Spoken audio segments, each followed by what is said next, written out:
Hello everybody. I'll just be going through some draft analysis games. These were 3 games that I'll probably put up in different separate videos here, but 3 games that we got to do in Battle Cup. And we got all the way to the finals, so I think that's interesting to see drafts played out in a non-professional scene, because a lot of professional games teams ban heroes dependent upon their opponent, and that's not the case when you're in the pub. You know, you don't, all you have is maybe like the Dota buff or the recent games and stuff like that that you can really judge them off of. So I think there's a lot bigger hero pool, and 10 seconds remaining. Definitely some different things are 5 prioritized. seconds remaining. So let's get into the draft. Ember Reserve Spirit time. first phase. I feel like that hero's strong, but I don't know. He's definitely not as good as what he used to be, but he's probably first phase worthy. We went ahead and banned Lycan. I thought Lycan was... Radiant team pick. He's quite underrated right now. Like, I don't want to have to commit heroes to shut a Lycan down in lane, so banning Lycan for us is just a smart move. We didn't have first phase, or we didn't have first pick, so Crystal Maiden was... This was even 10 before the seconds remaining. rescale the mana cost at level 1 especially. So Crystal Maiden 5 first phase ban seconds is, remaining. I think, definitely validated. Templar Assassin was another one that they banned. Reserve time. One thing that I had noticed when we were drafting this is that Ember Spirit and Templar are both really good at killing Shadow Fiend. Probably, well, maybe Ember Spirit maybe not top 2, but TA is definitely top 2 Shadow Fiend counters. And I'm fairly certain we second phase banned it, because we knew it was probably coming, but Team pick. it's better off just to be safe and ban it. Started our first phase, pretty common. I think I was expecting another hero to combo with it. Just a neg armor. I think we even did quite 10 well seconds versus. I remaining. think if you're just gonna allow them to 5 seconds remaining. auto attack you a bunch, it's quite good. But we followed up with, I think, some pretty good picks. Razor to start, I think, is one of the most solid first phases heroes right now. Destroys your safe lane. Lanes are extremely important right now. Opposed to last patch, I feel like last patch was, you know, because all the shrines and everything, lanes could go very 10 poorly, and you could seconds still come remaining. back and have a recovery. This patch, not as much. 5 seconds Not near remaining. as much. Pushing middle high ground first is probably the only bad thing you can do, because there's 3 shrines there. But we also Will the Thrill is our safe player, and he really likes the dominating heroes like Razor, so it's quite good for him. And it lets you support roam around a lot, because there's not very many offlaners that do well versus Weaver or Razor. My bad. Weaver is the hero. I was going to say Weaver and Puck are 2 heroes that do quite well versus Razor, I feel like, in the offlane. And even then, I think Razor still trades 10 quite seconds remaining. well. Kunkka, 5 seconds. we just have a really remaining. strong Kunkka player, I feel like, and on top of that, they Reserve time. generally with Slardar, you want to commit into something and kill it, and if you have Rum, it makes it a lot harder. And I was also thinking of things potentially that we could have Rum on the Shadow Fiend with, because at this phase, I didn't know if we are gonna let him have the Shadow Fiend or not. So, but Kunkka just overall really strong support if your lanes aren't going so poorly, because he, like, level 2 and 3 he's kind of weak, because like generally you want to have 2 points in X and stuff like that, but you can work around it with Tidebringer level 1 or 2 if you really want to put some kind of pressure, if you're not getting Torrent at 1. But if he's not ganking lanes, he's not the best laning support. Dire team At this point, Bristle versus Razor is extremely Razor favored, and we knew at least one of those 2 was going to be in the Radiant offlane, team back. because unless it's safe lane Bristle with support Slardar, which in that case I feel like your offlaner has you have a lot of options for your offlaner here, so that's 10 seconds. even in that case scenario, it's not bad for us.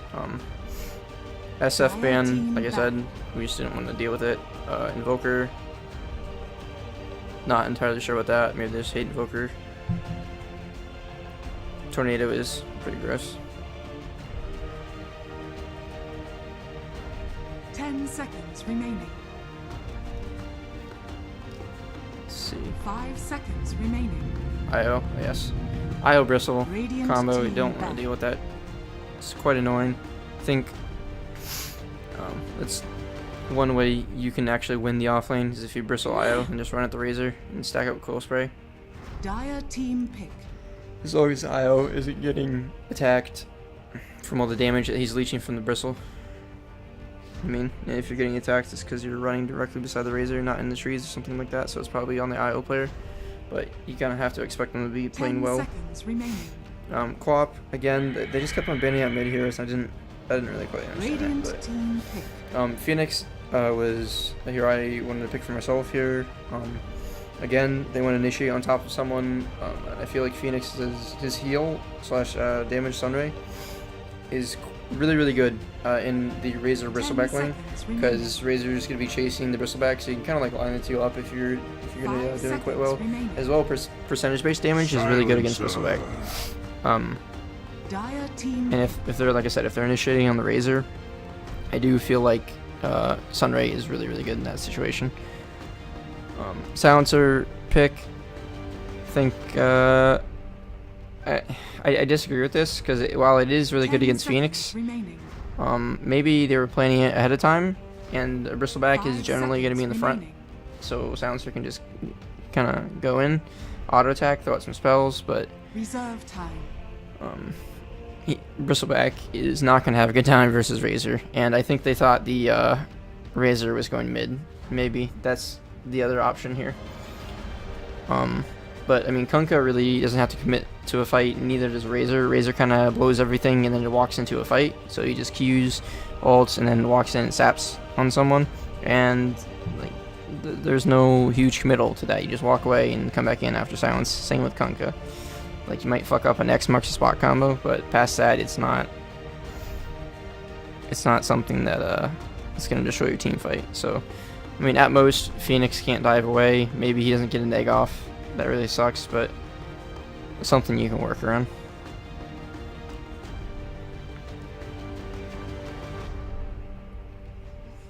Legion Commander. Yeah, Legion was a Radiant team pick. hero that we thought at first they were gonna have a support silencer.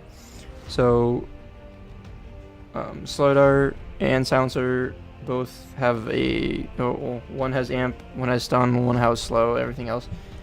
10 Legion's seconds extremely good this game. It counters both the other heroes purge wise, 5 because seconds press the attack, and on top of that you can dual Bristleback. So another hero that just Reserve initiates time. and doesn't have to commit several spells to combo someone.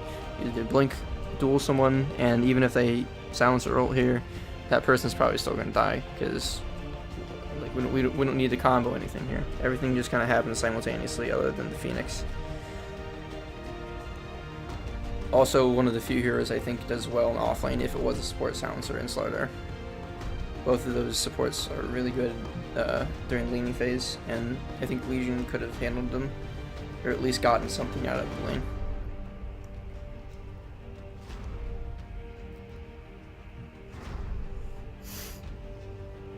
Ten seconds remaining. I actually forget what their fourth 5 pick is here. seconds remaining.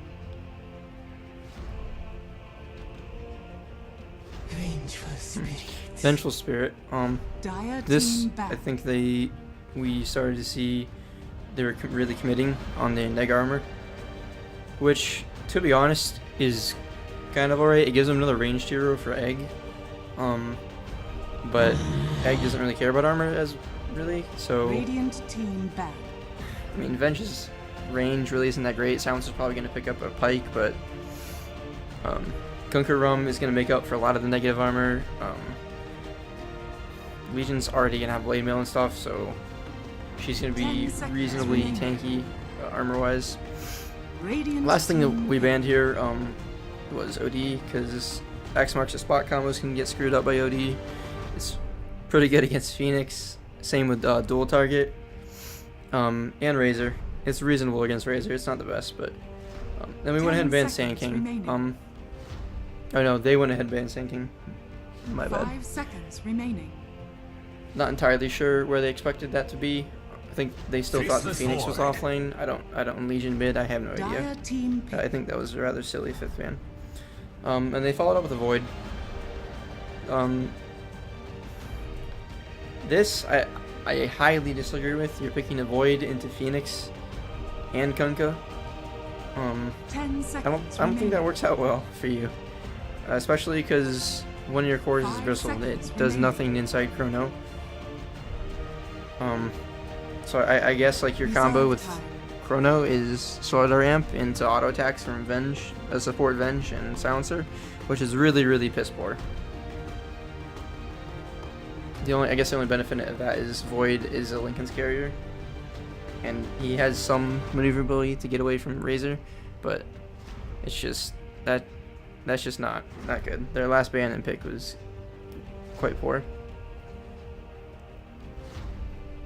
And I think we followed this up with a Razor pick, or not Razor, a Troll pick. My bad. So many other heroes I think probably could have won this game as well with us here, but Troll was a really comfort pick for one of our players, and I feel like it does decent in lane 10 versus Silencer, seconds which at this point we remaining. knew it was going to be. So Rolling Axes is quite good versus Silencer in lane. He's not really going to have mid Silencers generally don't go for a lot of the nukes. You know, maybe he'll get 1 point in E and then max out your Q, and same with his glaives. But Troll's really good this game. All I have is a bunch of heroes auto attack. So, and like I said, it's a comfort pick for him. I don't think that's necessarily good for a lot of other players. I think there's other heroes that could have worked well here as well, like even like Templar. While she kind of gets destroyed by Silencer's Q, her refraction charges. If you just wait for the Silencer's Q, and then once you're on low health and he tries to commit to kill you, you can use refraction and get some of that, or get the lane advantage back, or at least the advantage of fighting him. Let's see. So we ended up winning this game quite convincingly, 29-11. I probably had 1 to 2 unnecessary deaths, but the Silencer really screwed over my game. But yeah, as you can see, Bristleback does not do well versus Razor. That is a really piss poor lane. Razor player really likes the Yules, which I kind of really agree with this game. Gives you 2.5 seconds of static link duration on a target, and on top of that, takes off global, slaughter ultimate, even Silencer's E and Q. It's, a lot of utility. It's really unfortunate that it doesn't give a lot of stats other than the 40 move speed and the intel and mana regen, but I mean, he's already going to be a really tanky hero. His skill tree is absolutely absurd on Razor. Troll, he had a Troll game. I mean, that's pretty good. Legion, like I said, I thought that was going to go quite well. The Kunkka worked out quite well, and Phoenix was just a Silencer, really. But, alright, I'll be doing 2 more of these, and hopefully you guys learn. Thank you.